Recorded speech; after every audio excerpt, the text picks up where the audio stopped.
കവിയും കേരള സാഹിത്യ academy പ്രസിഡൻറ്റുമായ K സച്ചിദാനന്ദൻ്റെ ഒരു അഭിമുഖം ഇന്നലെ ഒരു പത്രത്തിൽ വരികയുണ്ടായി. അതിലെ പ്രസ്താവനകൾ ഇന്ന് വലിയ ചർച്ചയാണ്. അദ്ദേഹം പറഞ്ഞത് ജനാധിപത്യത്തിൽ ഒരു തുടർഭരണം വേണ്ടതില്ല, അതാണ് നമുക്ക് ജാഗ്രത നൽകുന്നത് എന്നുള്ളതാണ്. മാറി മാറി വരുന്ന സർക്കാരുകളാണ് ജനാധിപത്യത്തിന് കരുത്ത് പകരുന്നത് എന്നാണ്. ചുരുക്കത്തിൽ സച്ചിദാനന്ദൻ പറഞ്ഞു വെക്കുന്നത് ഇത്തവണ തുടർഭരണം ഉണ്ടാകേണ്ടതില്ല എന്നാണ്. അദ്ദേഹം ഇന്ന് വ്യക്തമാക്കുന്നുണ്ട്. ഈ 2 തവണ UDF ആണ് ഭരിച്ചിരുന്നെങ്കിൽ പോലും ഞാൻ ഇങ്ങനെ തന്നെ പറയുമായിരുന്നു. പ്രതിപക്ഷം കൂടിയിട്ട് കരുത്തായി വരികയും അവരടുത്ത സർക്കാരായിട്ട് വരേണ്ടതിൻ്റെ ഒരു ആവശ്യകതയാണ് അദ്ദേഹം ബോധിപ്പിക്കുന്നത്. ഇതിന് പിന്നാലെ ഇന്ന് എഴുത്തുകാരിയായ സാറ ജോസഫ് കൂടിയിട്ട് നിലപാട് വ്യക്തമാക്കി വന്നിട്ടുണ്ട്. പിണറായി 3.0 എന്ന് പറയുന്നത് ശരിയല്ല. നിലവിൽ ഇവിടുത്തെ ഒരു സർക്കാരിനെതിരെയുള്ള കടുത്ത വിമർശനം കൂടി സാറ ജോസഫ് വെക്കുന്നുണ്ട്. പാർട്ടി തന്നെ ഒരു ഏകാധിപത്യ പ്രവണതയിലേക്ക് പോയിട്ടുണ്ട്. അത് തന്നെ ഈ സർക്കാർ മാറണം എന്നാണ് സാറ ജോസഫ് പറഞ്ഞു വെക്കുന്നത്. ഇതിലേക്കാണ് അജിംസ് സച്ചിദാനന്ദൻ പറഞ്ഞ വാക്കുകൾ ശ്രദ്ധിച്ചാണോ എന്നുള്ളത് ഇന്നലെ അഭിമുഖത്തിൽ പറഞ്ഞത്, അതിനുശേഷം ഇപ്പോൾ സാറ ജോസഫ് പറഞ്ഞതും അതിനെതിരെ കടുത്ത വിമർശനങ്ങൾ അശോകൻ ചെറുൽ പോലെയുള്ള ആൾക്കാരുടെ ഭാഗത്തു നിന്ന് കൂടിയിട്ടുണ്ടാകുന്നത്. അതോടൊപ്പം തന്നെ സച്ചിദാനന്ദ അടക്കമുള്ളവർ എല്ലാ കാലത്തും സംഘപരിവാറിനെതിരെ അതിനിശ്ചിത വിമർശനം ഉന്നയിക്കുന്നതാണ്. ആ ഒരു കരുതൽ ഞങ്ങൾ കാണിക്കുന്നുണ്ടെന്ന് കൂടിയിട്ട് അദ്ദേഹം പറഞ്ഞു വെക്കുന്നുണ്ട്. ഈ സംഘപരിവാറിനെതിരെ വിമർശനം ഉന്നയിക്കുന്ന ആളെന്നൊരു കരുതൽ കാണിക്കുന്നതിൽ കാര്യമില്ല. മാത്രമല്ല, ഒരു തെരഞ്ഞെടുപ്പ് അടുത്ത് നിൽക്കുന്ന സമയത്ത് ഒരു അക്കാദമിയുടെ അധ്യക്ഷനായിട്ടുള്ള ഒരാൾ, പ്രധാനപ്പെട്ട ഒരു സാംസ്കാരിക പ്രവർത്തകൻ, ഈ സർക്കാർ ഇനി തുടരാൻ പാടില്ല, ഒരു 3ാം സർക്കാർ ആവശ്യമില്ല എന്ന് പറയുന്നത് തീർച്ചയായിട്ടും രാഷ്ട്രീയത്തെ സ്വാധീനിക്കും, തെരഞ്ഞെടുപ്പിനെ സ്വാധീനിക്കും എന്നുള്ള കാര്യത്തിൽ സംശയമില്ല. ഇപ്പോൾ അദ്ദേഹത്തെ തുടർന്ന് ഇപ്പോൾ സാറ ജോസഫ് അത് പറഞ്ഞു. പക്ഷേ ഇത് ആദ്യം പറയുന്നത് ഇവരാരുമല്ല, MN കാരശ്ശേരിയാണ്.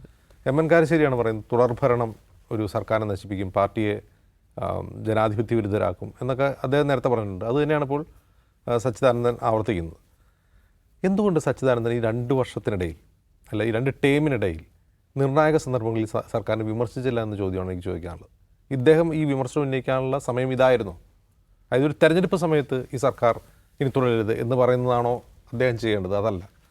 ഒരു കൾച്ചറൽ ആക്ടിവിസ്റ്റ് എന്ന നിലയിൽ അദ്ദേഹം ഈ 2 ടേമിനിടയിൽ ഈ സർക്കാർ സ്വീകരിച്ചിട്ടുള്ള ജനവിരുദ്ധമോ അല്ലെങ്കിൽ കമ്മ്യൂണിസ്റ്റ് വിരുദ്ധമോ ആയിട്ടുള്ള സമീപനങ്ങൾ ഉണ്ടായിട്ടുണ്ടെങ്കിൽ അത് ചൂണ്ടിക്കാട്ടുകയും തിരുത്തുകയായിരുന്നില്ല യഥാർത്ഥത്തിൽ ചെയ്യേണ്ടത്. ആ സമയത്ത് അദ്ദേഹം എന്തുകൊണ്ടാണ് മൗനം പാലിച്ചതെന്നൊരു ചോദ്യമുണ്ട്. അദ്ദേഹം പൂർണ്ണമായും മൗനം പാലിച്ചു എന്ന് ഞാൻ പറയുന്നില്ല. ചില സമയങ്ങളിൽ അദ്ദേഹം പരോക്ഷമായ വിമർശനങ്ങൾ ഉയർത്തിയിട്ടുണ്ട്.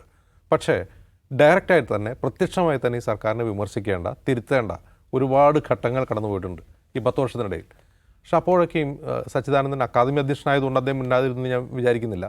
പക്ഷെ അദ്ദേഹത്തിൻ്റെ ഭാഗത്ത് നിന്ന് അങ്ങനെ ഒരു ശക്തമായതോ തീവ്രമായതോ ആയ ഒരു പ്രതികരണം ഞാൻ കണ്ടിട്ടില്ല. ഇപ്പോൾ മാവോയിസ്റ്റ് വേട്ടയ്ക്കെതിരെ നടന്നിട്ടുള്ള പ്രതികരണങ്ങളിൽ അദ്ദേഹം പങ്കാളിയായിട്ടുണ്ട്. അങ്ങനെ വളരെ അപൂർവമായ ചില കാര്യങ്ങളുണ്ടായിട്ടുണ്ട്. പക്ഷെ അത് മാത്രമായിരുന്നില്ലല്ലോ. യഥാർത്ഥത്തിൽ ഞാൻ ആഗ്രഹിക്കുന്നത്, സച്ചിദാനന്ദൻ മാഷിൽ ഞാൻ ആഗ്രഹിക്കുന്ന ഒരു കാര്യം, ഈ 10 വർഷത്തിനിടയിൽ 10 വർഷത്തിൽ ഈ അവസാനത്തെ ഒരു 6-7 വർഷം നമ്മുടെ സംസ്ഥാനത്ത് വലിയ തോതിൽ വെറുപ്പ് ഉൽപ്പാദിപ്പിക്കപ്പെടുകയും വിതരണം ചെയ്യപ്പെടുകയും ചെയ്തിട്ടുണ്ട്. വെറുപ്പിനെ വ്യാവസായികവൽക്കരിക്കുകയും അത് കച്ചവടം ചെയ്യുകയും ചെയ്യുന്നൊരു കൾച്ചർ ഈ സംസ്ഥാനത്തുണ്ടായിട്ടുണ്ട്. ഒരുപക്ഷെ കേരളത്തിൻ്റെ സവിശേഷതയായ സാഹോദര്യത്തെ തകർക്കുന്ന രീതിയിലുള്ള കുപ്രചാരണങ്ങൾ, നുണപ്രചാരണങ്ങൾ കേരളത്തിൽ നടന്നിട്ടുണ്ട്. അതിനെതിരെ ഒരു വാക്ക് അദ്ദേഹം പറഞ്ഞതായിട്ട് ഞാൻ കേട്ടിട്ടില്ല. യഥാർത്ഥത്തിൽ അദ്ദേഹത്തെ പോലുള്ളവർ പ്രതികരിക്കേണ്ടത് അതിനെതിരെയാണ്. അത് മാത്രവുമല്ല, ഈ നുണപ്രചാരണം, ഈ വിദ്വേഷ പ്രചാരണം കേരളത്തിൽ നടക്കുമ്പോൾ അതിന് ഭരണകൂടം മൗനാനുവാദം നൽകുന്നു എന്ന വളരെ സീരിയസ് ആയിട്ടുള്ള വിമർശനം കേരളത്തിൽ ഉയർന്നു വന്നിട്ടുണ്ട്. അത്തരം വിദ്വേഷ പ്രചാരകർക്കെതിരെ സംസ്ഥാന ഭരണകൂടം ഒന്നും ചെയ്യുന്നില്ല, അതിന് കൂട്ടുനിൽക്കുന്നു എന്ന വിമർശനം ഉയർന്നിട്ടുണ്ട്. ഏറ്റവും ഒടുവിൽ വെള്ളാപ്പള്ളി നടേശൻ എന്ന SNDP യോഗത്തിൻ്റെ നേതാവ് കഴിഞ്ഞ മാസങ്ങളിൽ കേരളത്തിൽ തുറന്നു വിട്ട വിഷത്തിൻ്റെ അളവ് എത്രയാണ്? സച്ചിദാനന്ദൻ അതൊന്നും ഒരു പ്രശ്നമായിട്ട് തോന്നിയിട്ടില്ല. ഇന്ന് ന്യൂനപക്ഷത്തിൻ്റെ കൂടെയാണ് കമ്മ്യൂണിസ്റ്റുകൾ നിൽക്കേണ്ടത്, ഭൂരിപക്ഷത്തെ അങ്ങനെയൊക്കെ അദ്ദേഹം പറയുന്നു. ഞാൻ പറയുന്നത് ഇദ്ദേഹം എപ്പോഴായിരുന്നു വാ തുറക്കേണ്ടത്? ഇദ്ദേഹത്തെ പോലുള്ളവർ, ഞാൻ അദ്ദേഹത്തെ മാത്രമല്ല പറയുന്നത്, സച്ചിമാഷ് മാത്രമല്ല ഞാൻ പറയുന്നത്, അദ്ദേഹത്തെ പോലെ മൗനികളായിപ്പോയ കഴിഞ്ഞ 10 വർഷത്തിനിടയിൽ മൗനികളായപ്പോഴും മുഴുവൻ കൾച്ചറൽ ആക്ടിവിസ്റ്റുകളും വാ തുറക്കേണ്ട സമയം ഇതൊക്കെയായിരുന്നു. ഇതിനെതിരെ അവർ സംസാരിച്ചുകൊണ്ടേയിരിക്കണമായിരുന്നു. കാരണം ഈ പറയുന്ന വിദ്വേഷ പ്രചാരണം നമ്മുടെ സമൂഹത്തിൽ ഉണ്ടാക്കിയിട്ടുള്ള വിഭജനം എത്രയാണ് എന്ന് ദൈനംദിനം സമൂഹത്തിൽ ഇറങ്ങി നടക്കുന്ന ഓരോ മനുഷ്യനും മനസ്സിലാവും. ആളുകളുടെ സംസാരങ്ങളിൽ നിന്ന്, പെരുമാറ്റത്തിൽ നിന്ന്, സമുദായങ്ങൾ തമ്മിലുള്ള വിടവിൽ നിന്ന് നമുക്കത് മനസ്സിലാവുന്ന ഒരു കാര്യമാണ്. അപ്പോൾ അത് ഏതെങ്കിലും രാഷ്ട്രീയ നേട്ടം ഉണ്ടാവോ ഇല്ലേ, ഏതെങ്കിലും മുന്നണി സഹായിക്കുമോ ഇല്ലേ എന്നുള്ളതല്ല പ്രശ്നം. കേരളം ജീവിക്കാൻ കൊള്ളാത്തൊരു ഇടമായി മാറുന്ന വിധത്തിൽ ഈ തരത്തിലുള്ള വിദ്വേഷ പ്രചാരണം കേരളത്തിൽ നടക്കുമ്പോൾ അതിന് പ്രായോജകരും പ്രയോക്താക്കളുമുണ്ട്. നമുക്ക് ആരാണെന്ന് എല്ലാവർക്കും അറിയാം. അതിനെതിരെ നിരന്തരം സംസാരിച്ചുകൊണ്ടിരിക്കേണ്ട ചുമതല സച്ചിമാഷെ പോലുള്ളവർക്കായിരുന്നു. പക്ഷെ ഞാൻ സച്ചിമാഷ മാത്രമായിട്ട് പറയല്ല, അത്തരം ആളുകൾ മുഴുവൻ അതിനെതിരെ മൗനം പാലിക്കുന്ന കാഴ്ചയാണ് നാം കണ്ടത്. നമ്മൾ ചിലപ്പോൾ കേന്ദ്ര സർക്കാരിനെതിരെ സംസാരിക്കും, കേന്ദ്രത്തിൽ BJPയുടെ വർഗീയതയ്ക്കെതിരെ സംസാരിക്കും, കേരളത്തിൽ BJP നടത്തുന്ന വിദ്വേഷത്തിൻ്റെയും വിഭജനത്തിൻ്റെയും രാഷ്ട്രീയത്തിനെതിരെ സംസാരിക്കും. പക്ഷേ അത് കേരളത്തിൽ നടക്കുമ്പോൾ ഇതിവിടെ പാടില്ല എന്ന് പറയേണ്ടത് ആരാണ്? അതിനെതിരെ പ്രചാരണം നടത്താൻ നേതൃത്വം കൊടുക്കേണ്ടത് ആരാണ്? ആഹ്വാനം ചെയ്യേണ്ടത് ആരാണ് എന്ന് ചോദിക്കുമ്പോൾ നമുക്ക് നിരാശയാണ് ഫലം. അവരാരും മിണ്ടിയില്ല. അപ്പോൾ ഈ തെരഞ്ഞെടുപ്പിൻ്റെ സമയത്ത് ഈ സർക്കാർ തുടരാൻ പാടില്ല എന്ന് പറയുമ്പോൾ അതൊരു ഒരു കൾച്ചറൽ ആക്ടിവിസ്റ്റിൻ്റെ ഭാഗത്തുനിന്നുണ്ടാകുന്നൊരു കാര്യമല്ല എന്നാണ് എനിക്ക് തോന്നുന്നത്. ഒരു സർക്കാർ തുടരണമോ വേണ്ടയോ എന്ന് തീരുമാനിക്കേണ്ടത് കൾച്ചറൽ ആക്ടിവിസ്റ്റ് അല്ല. അവർ സമൂഹത്തിൽ നേരിടുന്ന ഏറ്റവും വലിയ പ്രശ്നം എന്താണ് അതിനെ ചൂണ്ടിക്കാട്ടുക. ഒരു ഭരണകൂടം നടത്തുന്ന മനുഷ്യാവകാശ വിരുദ്ധവും ഒരു കമ്മ്യൂണിസ്റ്റ് സർക്കാരാണെന്ന് പറയപ്പെടുന്നു, ആ കമ്മ്യൂണിസ്റ്റ് വിരുദ്ധവുമായ സമീപനങ്ങളെ ചോദ്യം ചെയ്യുക, വിമർശിക്കുക.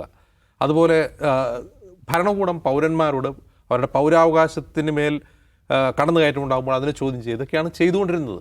ഒരു 10 വർഷം മുമ്പ് വരെ കേരളത്തിൽ നടന്നുകൊണ്ടിരുന്നത് അതൊക്കെയാണ്. അങ്ങനെ ചെയ്യുന്ന ധാരാളം ആളുകൾ കേരളത്തിലുണ്ടായിരുന്നു. അവർ ഒന്നുകിൽ മൗനികളായി പോയിരിക്കുന്നു, അല്ലെങ്കിൽ അവർ ഭയം കൊണ്ട് മിണ്ടാതിരിക്കുന്നു, അല്ലെങ്കിൽ അവർ പ്രലോഭിതരായിരിക്കുന്നു, അല്ലെങ്കിൽ അവർ തങ്ങൾ ചാപ്പ കുത്തപ്പെടുമെന്നുള്ള ഭയത്താൽ സംസാരിക്കാതിരിക്കുന്നു. പക്ഷേ സച്ചിമാഷ് അങ്ങനത്തെ ഒരാളായിരുന്നില്ല. പക്ഷെ അദ്ദേഹം ഈ ഇലക്ഷൻ സമയത്ത് ഇത് പറയുമ്പോൾ തീർച്ചയായിട്ടും LDFന് CPMനെ സംബന്ധിച്ച് അതിനൊരു കൗണ്ടർ നറേറ്റീവ് ഉണ്ടാവും. തീർച്ചയായിട്ടും അത് അവർ പറയുകയും ചെയ്യും. ഞാൻ വിചാരിക്കുന്നത് അത് ഇപ്പോൾ 3ാം പിണറായി വിജയൻ സർക്കാർ ഏകാധിപത്യപരമാവും എന്നുള്ള കാര്യത്തിൽ എനിക്ക് വ്യക്തിപരമായ അഭിപ്രായമില്ല. 1ാം പിണറായി വിജയൻ സർക്കാർ എന്താണെന്നോ അത് തന്നെയായിരുന്നു 2ാം പിണറായി വിജയൻ സർക്കാർ. അത് തന്നെയാകും 3ാം പിണറായി വിജയൻ സർക്കാർ എന്നേ ഞാൻ കരുതുന്നുള്ളൂ. 3ാമത് അല്ലെങ്കിൽ തുടർഭരണം ഉണ്ടായതുകൊണ്ടൊരു സർക്കാർ മോശമാവുമെന്ന അഭിപ്രായം വ്യക്തിപരമായി എനിക്കില്ല. യെസ് നിഷാദ്, ഈ സച്ചിമാഷ് പറയുന്നതിൽ വേറൊന്നു കൂടിയിട്ടുണ്ട്. ശക്തമായ പ്രതിപക്ഷം ഉണ്ടാകണം, അതാണ് ജനാധിപത്യത്തിൻ്റെ കാതലെന്ന് പറയുന്നുണ്ട്. ഇവിടെ നല്ലൊരു പ്രതിപക്ഷം ഇല്ലായിരുന്നു എന്നാണ് സച്ചിമാഷ് പറഞ്ഞിരുന്നതെങ്കിൽ CPMകാരെ ഇപ്പോൾ ഇത് ഏറ്റെടുത്ത് കിടക്കുകയായിരുന്നില്ലേ? ഒന്നാമത്തെ കാര്യം, എനിക്കിപ്പം സച്ചിദാനന്ദനെ പോലെ ഒരു മനുഷ്യൻ സമ്പൂർണ്ണമായും സർക്കാരിന് വിധേയപ്പെടുകയും പ്രധാന ഘട്ടങ്ങളിലെല്ലാം നിശബ്ദത അവലംബിക്കുകയും ചെയ്തു എന്ന അജിംസിൻ്റെ വിമർശനത്തോട് ഞാൻ പൂർണ്ണമായി യോജിക്കുന്നില്ല. സർക്കാർ കൊടുത്തിട്ടുള്ളൊരു പ്രധാനപ്പെട്ട കസേരയിലിരിക്കുമ്പോൾ പോലും സർക്കാരിൻ്റെ നയസമീപനോട് കടുത്ത വിയോജിപ്പും അതിൽ കടുത്ത അസ്വസ്ഥതയും ഉണ്ടായിരുന്ന ഒരു മനുഷ്യജീവിയായിട്ടാണ് എനിക്ക് അദ്ദേഹത്തെ ഫീൽ ചെയ്തിട്ടുള്ളത്. കാരണം നിശബ്ദത അവലംബിച്ചിട്ടുള്ള ഒരുപാട് പേരുണ്ട്. പൂർണ്ണമായും സർക്കാരിന് വിധേയപ്പെട്ട ആൾക്കാരോ സർക്കാരിനെ ന്യായീകരിക്കുന്നവരായിട്ട് മാറുമ്പോഴും അദ്ദേഹം പ്രധാനപ്പെട്ട ഘട്ടങ്ങളിലെല്ലാം മിതമായ ഭാഷയിലെങ്കിലും സർക്കാരിനെ വിമർശിച്ചു. നോക്കൂ, ഈ തെരഞ്ഞെടുപ്പിൽ സർക്കാർ 3ാം ടേമിന് വേണ്ടി ആഞ്ഞ് പണിയെടുത്തുകൊണ്ടിരിക്കെ ഈ സർക്കാരിന് വരരുത് എന്ന് പറയുന്നത് ഒരു കൃത്യമായിട്ടുള്ള രാഷ്ട്രീയ അഭിപ്രായം അദ്ദേഹം പറയാണല്ലോ, അല്ലെങ്കിൽ ഈ സന്ദർഭത്തിൽ മിണ്ടായിരിക്കല്ലേ ചെയ്യേണ്ടത്. അപ്പോൾ അദ്ദേഹം പറയുന്നത് ഈ സർക്കാർ റിപ്പീറ്റ് ചെയ്യുന്നത് നല്ലതിനായിരിക്കില്ല, അത് ദുഷിപ്പിക്കുമെന്ന് വെച്ചാൽ ഓൾറെഡി ഈ സംവിധാനം ജീർണിച്ചു തുടങ്ങിയിരിക്കുന്നുള്ള അഭിപ്രായമാണ് തുറന്ന് അദ്ദേഹം പറയാണ്. PM ശ്രീ ഒപ്പിട്ട സമയത്ത് അദ്ദേഹത്തിന് വിയോജിപ്പ് പറഞ്ഞില്ലേ? വെള്ളാപ്പള്ളി നടേശനുമായി ബന്ധപ്പെട്ട് പാർട്ടി എടുക്കുന്ന സ്റ്റാൻഡിനെ അദ്ദേഹം വിമർശിച്ചല്ലോ. വെള്ളാപ്പള്ളി നടേശനല്ല ഗുരു, വെള്ളാപ്പള്ളിയല്ല പാർട്ടി പോയിക്കൊണ്ട് നടക്കേണ്ടത് എന്ന് അദ്ദേഹം പറഞ്ഞു. ആശാ വർക്കേഴ്സുമായി ബന്ധപ്പെട്ട സമരം ഉണ്ടായപ്പോൾ അദ്ദേഹം അതിന് വിമർശനമായിട്ട് രംഗത്ത് വന്നിട്ടുള്ള ആളാണ്. അങ്ങനെ സിൽവർ ലൈൻ വന്ന ഘട്ടത്തിൽ സിൽവർ ലൈനിൻ്റെ എവിടെയായിരുന്നു പ്രതിപക്ഷം കർശനമായ വിയോജിപ്പ് കൊണ്ടുവന്നല്ലോ, കേരളത്തിൻ്റെ ലാൻഡ്സ്കേപ്പിന് പറ്റിയ പരിപാടിയല്ല എന്ന് വിമർശിച്ചല്ലോ. അന്ന് അദ്ദേഹം സിൽവർ ലൈനിൻ്റെ കൂടെ അല്ലായിരുന്നു, ഇപ്പുറത്തായിരുന്നു. അപ്പോൾ ഇടതുപക്ഷം സർക്കാർ അവരുടെ ഭാഗമായി നിൽക്കുന്ന ഒരാൾ, ഒരു സാംസ്കാരിക ബുദ്ധിജീവി എന്ന് വിചാരിക്കുന്ന ഒരാൾ, സർക്കാരിൻ്റെ കൊടുത്തിട്ടുള്ള പദവിയിലിരിക്കുന്ന ഒരാൾ, അങ്ങനെ ഇരിക്കെ തന്നെയും സർക്കാരിനെ പ്രധാനപ്പെട്ട രാഷ്ട്രീയ വിവാദ സന്ദർഭങ്ങളിലെല്ലാം കടുപ്പിച്ചോ അല്ലെങ്കിൽ കടുപ്പം കുറച്ചോ വിമർശിക്കുന്ന ഒരു നിലപാട് സ്വീകരിച്ചു പോന്നിട്ടുള്ള ആളാണ് അദ്ദേഹം. എനിക്ക് ആ കാര്യത്തിൽ അദ്ദേഹത്തെ പൂർണ്ണമായും തള്ളണമെന്ന പോയിന്റ് അല്ല എൻ്റെ ഉള്ളത്. പക്ഷേ വേണമെങ്കിൽ കുറച്ചുകൂടി ഉറക്കെ സംസാരിക്കാമായിരുന്നു. പാർട്ടി ഇപ്പോൾ സ്വീകരിക്കുന്ന ഈ പറഞ്ഞ വിഭജന രാഷ്ട്രീയം എന്ന് വിളിക്കാൻ കഴിയുന്ന തരത്തിലുള്ള ഈ വെള്ളാപ്പള്ളി അല്ലെങ്കിൽ ഈ സംഗതികളുണ്ടല്ലോ, അല്ലെങ്കിൽ മുസ്ലിം ലീഗ്, ജമാഅത്തെ ഇസ്ലാമി, ഈ സംഗതികൾക്ക് ഈ ശബ്ദം കൂട്ടാനാണല്ലോ പാർട്ടി ശ്രമിക്കുന്നത്. അതിനെതിരെ കുറച്ചുകൂടെ ഒച്ചത്തിൽ സംസാരിക്കാനുള്ള ബാധ്യത ഉറപ്പായതിനുണ്ട്. പക്ഷെ അദ്ദേഹത്തിൻ്റെ ആത്മാവിനെ തള്ളിക്കളഞ്ഞ അല്ലെങ്കിൽ വഞ്ചിച്ച ഒരാളാണെന്ന് എനിക്ക് തോന്നുന്നില്ല. പിന്നെ ഒരു കാര്യമുള്ളത്, ഇതിങ്ങനെ സർക്കാർ റിപ്പീറ്റ് ചെയ്യുമ്പോൾ അത് നഷ്ടമാണ് ഉണ്ടാക്കുക പാർട്ടിക്ക് എന്ന് ഒരാൾ പറയുന്നതിൻ്റെ അർത്ഥം, അതിൻ്റെ അർത്ഥം എന്താണ്? പാർട്ടി ഒരു ഗുരുതരമായ കുഴപ്പത്തിലാണ് എന്നുള്ള അയാളുടെ അസസ്മെൻ്റാണല്ലോ അയാൾ പങ്കുവയ്ക്കുന്നത്. കാരണം ഇങ്ങനെ നിരന്തരമായി ജയിക്കുക എന്നതിൽ മാത്രമായി കേന്ദ്രീകരിക്കുക, ബംഗാൾ മുൻനിർത്തിയാണ് അതാണ്. അപ്പോൾ ജയം നിലനിർത്തുക എന്നതിൽ മാത്രം കേന്ദ്രീകരിക്കുക. അധികാരം വന്നു കഴിഞ്ഞാൽ പിന്നെ എങ്ങനെയൊക്കെ ജീർണത കൈവരാം? നമ്മളെ ഏറ്റവും അവസാനം കാണുന്ന സംഗതികൾ എന്താണ്? കണ്ണൂരിൽ നിന്ന് ഒരു ജില്ലാ കമ്മിറ്റി അംഗം രക്തസാക്ഷി ഫണ്ട് തട്ടിപ്പ് നടന്നു എന്നതിൻ്റെ പേരിൽ പാർട്ടിയിൽ നിന്ന് പുറത്താക്കപ്പെടുന്നു. അയാൾ പ്രശ്നം ഉന്നയിക്കുന്നു, അയാളെ പാർട്ടി പുറത്താക്കുന്നു. പുറത്താക്കിയ ശേഷവും അയാൾ ചോദിക്കുന്നു, രക്തസാക്ഷി ഫണ്ടായി പിരിച്ചെടുത്ത 1 കോടി രൂപയുടെ കണക്ക് എവിടെയും ചോദിക്കുമ്പോൾ ആ കണക്ക് പുറത്തു വിടേണ്ടതില്ല എന്ന് പാർട്ടി പറയുന്നു. ഒരു ഘട്ടം കഴിയുമ്പോൾ പാർട്ടി പുറത്തു വിടുമെന്ന് പറയുന്നു. അതിനുവേണ്ടി വാർത്താ സമ്മേളനം വിളിക്കുന്നു, അവിടെയും പുറത്തു വിടാൻ കഴിയാതെ വരുന്നു. തിരുവനന്തപുരത്ത് ഒരു രക്തസാക്ഷിയുടെ സഹോദരനും അദ്ദേഹത്തിൻ്റെ കുടുംബാംഗങ്ങളുമായി കോൺഗ്രസിൽ ചേരുന്നു, അവിടെയും ഫണ്ട് തട്ടിപ്പ് നടത്തുന്നതാണ് ആക്ഷേപം. മുഖ്യമന്ത്രിയുടെ മകളുമായി ബന്ധപ്പെട്ട 1.25 കോടി രൂപയുടെ ഫണ്ട് ഏർപ്പാടുമായി ബന്ധപ്പെട്ട വിവാദം മുന്നിലുണ്ട്, ഇനിയും വിശദീകരിക്കപ്പെട്ടിട്ടില്ലാത്ത ഒന്ന്. അപ്പോൾ അധികാരം എന്ന് പറയുന്ന സംഗതി മേൽത്തട്ട് സഖാക്കളെ കുഴപ്പക്കാരായി മാറ്റും.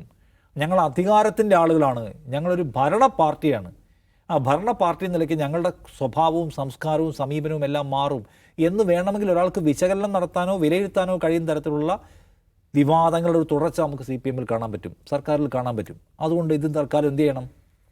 നിരന്തരമായി രാഷ്ട്രീയ പ്രവർത്തനം നടത്തിയാലേ, നിരന്തരമായി സമരം ചെയ്താലേ അതിജീവിക്കാൻ കഴിയൂ എന്ന രാഷ്ട്രീയ ബോധ്യമായിരിക്കണം ഓരോ കോമ്രേഡിൻ്റെയും ഉള്ളിലുണ്ടാവേണ്ടത്. നമ്മളൊരു ഭരണ പാർട്ടിയാണ്, കുറച്ച് കഴിഞ്ഞാൽ നമ്മളൊരു ഭരണവർഗ പാർട്ടിയാണ്, നമുക്കിതിങ്ങനെ വന്നുകൊണ്ടേയിരിക്കും. അതിന് നമ്മൾ ചില പൊടിക്കൈകൾ ഇറക്കിയാൽ മതി.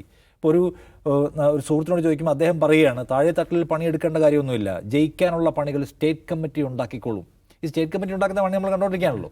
അപ്പോൾ താഴെത്തട്ടിൽ അങ്ങനെ ഒരു പരിധി വിട്ട് പണിയെടുക്കേണ്ട കാര്യമൊന്നുമില്ല, ജയിക്കാനുള്ള സ്ട്രാറ്റജീസ് ആൻഡ് പരിപാടിയിൽ AK സെൻട്രൽ ഉണ്ടാക്കിക്കൊള്ളുമല്ലോ എന്ന്. അപ്പോൾ നമ്മളെന്ത് ചെയ്യണം? നമ്മൾ ഇതിൻ്റെ കൂടെ നിന്നാൽ മതി, പൈസ ഉണ്ടാക്കാനുള്ള വല്ല മാർഗ്ഗം ഉണ്ടെങ്കിൽ അതും നമുക്കാവാം എന്ന് പറയാണ്. അപ്പോൾ ഈ സ്റ്റേറ്റ് കമ്മിറ്റി ഉണ്ടാക്കുന്ന പരിപാടി എന്ന് വെച്ചാൽ സ്റ്റേറ്റ് കമ്മിറ്റി ഇത്തരം എന്താണ് സമവാക്യങ്ങൾ ഉണ്ടാക്കുക, സമൂഹത്തിൽ അത്ര ഗുണപരമല്ലാതെ ഇമ്പാക്റ്റ് ചെയ്യുന്ന തരത്തിലുള്ള പരിപാടി അണക്കുക, എന്നിട്ട് ജയിക്കാം എന്നാണ്. പണ്ടെടുത്ത പണി അങ്ങനെ ആയിരുന്നല്ലോ. ശ്രീനിവാസൻ സിനിമയിൽ പറഞ്ഞ പോലെ ഏറ്റവും താഴെത്തട്ടിലെ മനുഷ്യന്മാരുടെ വീട്ടിൽ പോവുകയും അവരുടെ ജീവിത പ്രശ്നങ്ങൾ കേൾക്കുകയും അതിന് പരിഹാരം ഉണ്ടാക്കുകയും ഇടപെടുകയും ചെയ്യുമായിരുന്നു. ഇന്നൊരു വാർത്താ അപ്ഡേറ്റ് കാണണം, ഗൃഹസമ്പർക്ക പരിപാടി സംഘടിപ്പിക്കാൻ തീരുമാനിച്ചിട്ട് അത് പൂർണ്ണ വിജയത്തിലെത്തിയിട്ടില്ല എന്നാണ് പാർട്ടി സ്റ്റേറ്റ് കമ്മിറ്റിയുടെ വിലയിരുത്തൽ. അതാണ് താഴെത്തട്ടിലേക്ക് പോയിട്ടുള്ള റിപ്പോർട്ട്. എന്ന് വെച്ചാൽ പാർട്ടിക്ക് ഏറ്റവും അവസാനത്തെ മനുഷ്യനുമായിട്ടുണ്ടായിരുന്നു എന്ന് വിചാരിക്കപ്പെടുന്നു, അതിൻ്റെ കണക്ട് നഷ്ടപ്പെടുന്നു എന്ന പ്രശ്നം ആ പാർട്ടി അഭിമുഖീകരിക്കുകയാണ്. അതിൻ്റെ കാര്യം എന്താണ്? അധികാര തുടർച്ച വന്നു കഴിയുമ്പോൾ അധികാരം ഇങ്ങനെ വന്നോളും. അധികാരം കൊണ്ടു നടന്നാൽ മതി, അധികാരത്തെ സംരക്ഷിച്ചാൽ മതി, മുഖ്യമന്ത്രിയെ സംരക്ഷിച്ചാൽ മതി, കുറച്ചും കൊണ്ട് പോകുമ്പോൾ മുഖ്യമന്ത്രിയുടെ മകളെ സംരക്ഷിച്ചാൽ മതി. പാർട്ടിയല്ല, പാർട്ടി കൊണ്ടു കിടക്കുന്ന ഐഡിയോളജി ഉണ്ട്. പാർട്ടി CPIM എന്ന് പറയുന്ന കമ്മ്യൂണിസ്റ്റ് പാർട്ടി ഓഫ് ഇന്ത്യ മാർക്സിൻ്റെയും CPIയുടെയും ഐഡിയോളജി കേരളം എന്ന ഐഡിയയെ നിലനിർത്താൻ കോൺട്രിബ്യൂട്ട് ചെയ്തുകൊണ്ടിരിക്കുന്ന ഐഡിയയാണ് അല്ലേ? അതില്ലെങ്കിൽ കേരളം എന്ന് പറയുന്നത് നമ്മൾ മതനിരപേക്ഷ ജനാധിപത്യ ഒരു കേരളം എന്ന് പറയുന്ന ഐഡിയയെ നിലനിർത്തുന്നതിൽ പ്രധാനപ്പെട്ട പങ്ക് വഹിക്കുന്ന ഒന്ന് കമ്മ്യൂണിസ്റ്റ് പാർട്ടികളുടെ ആശയമാണ്. ആ ആശയത്തെ നിലനിർത്തിക്കൊണ്ട് കേരളത്തെ ആ രൂപത്തിൽ നിലനിർത്തണം എന്ന നിർബന്ധ ബുദ്ധിയൊന്നുമില്ല. അപ്പോൾ ആരൊക്കെയോ വരുന്നു, വെറുപ്പ് പറയുന്നു, ആരൊക്കെയോ യൂട്യൂബ് ചാനൽ തുടങ്ങി വെറുപ്പ് പറയുന്നു, ഏതൊക്കെയോ സമുദായ നേതാക്കൾ വെറുപ്പ് പറയുന്നു.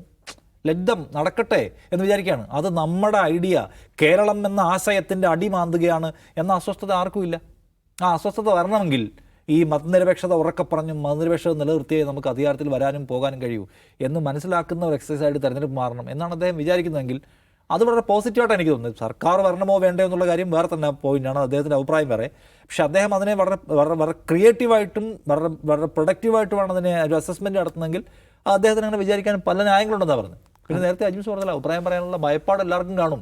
ഭയപ്പാടെന്ന് വെച്ചാൽ നേരത്തെ എപ്പോഴും പറയാവുന്ന പോലെ അങ്ങനെ നിഷ്പക്ഷമായി നിന്നൊരാൾ അഭിപ്രായം പറയുന്നു, നിഷ്പക്ഷർ നമ്മളെ ആക്രമിക്കുന്നല്ലോ എന്ന് ഭയപ്പാടൊന്നുമില്ല. നിഷ്പക്ഷനോ അവനെ അപ്പം തന്നെ ചാപ്പയടിച്ച് എന്തോണോ ആക്കുക. ഒന്നുകിൽ അവൻ കോൺഗ്രസ്സുകാരനാണ്, അല്ലെങ്കിൽ അവൻ വലതുപക്ഷക്കാരനാണ്, അല്ലെങ്കിൽ അവൻ മാധ്യമപ്രവർത്തകനാണ്, അല്ലെങ്കിൽ എന്താണ് അവൻ ജമാഅത്തെ ഇസ്ലാമിയാണ്, ലീഗാണ്. അപ്പോൾ അങ്ങനെ ഒരു നടുക്കുള്ള സ്പേസിൽ നിൽക്കുന്ന ആരെയും അവശേഷിപ്പിക്കാതിരിക്കാന്നൊരു സ്ട്രാറ്റജിയും ഇവർ എടുക്കുന്നുണ്ട്. മാധ്യമങ്ങൾക്കൊന്നും വിശ്വാസ്യതയില്ല, അവരെല്ലാം മാപ്രകളാണ്.